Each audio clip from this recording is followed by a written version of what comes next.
Computer science videos here today to show you guys in the tutorial how to use Microsoft Stream for Office 365 on a Mac computer.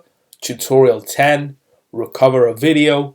Without further ado, let us start the video. So in this tutorial, you need to have access to a Mac computer, have access to an account for Microsoft Office 365. Now this can be for work or business. We can now start the tutorial. Let's now go there onto the dock.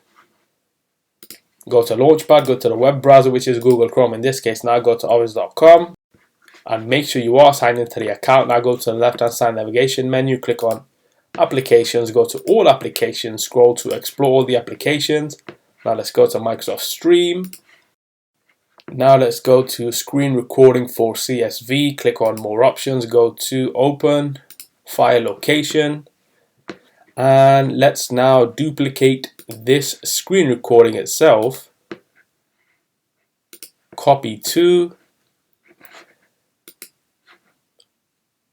into screen recordings. Now if we refresh the page, we should see a duplicate. So what we will now do is click on the duplicate itself and let's click on delete.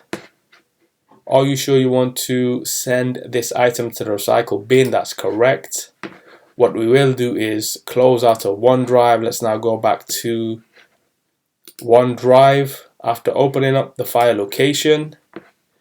And we are now in screen recordings, which is in My Files. If we go to the recycle bin and we see screen recording for CSV1, what we will do is restore this video. If we go to My Files, screen recording, if we now refresh the page itself, and there we have screen recording for CSV1.webm has now been restored into its original folder after we had copied and then deleted in order to restore. So we can now quit Google Chrome. And so that's it for this video. I'll see you guys in my next tutorial. Thanks for now. Thank you for making it towards the end of the video. Be sure to subscribe to my channel, Computer Science Videos. Be sure to check out the previous video on screen now, or you can ideally click on the playlist and watch all the journey for Computer Science videos from the start until now.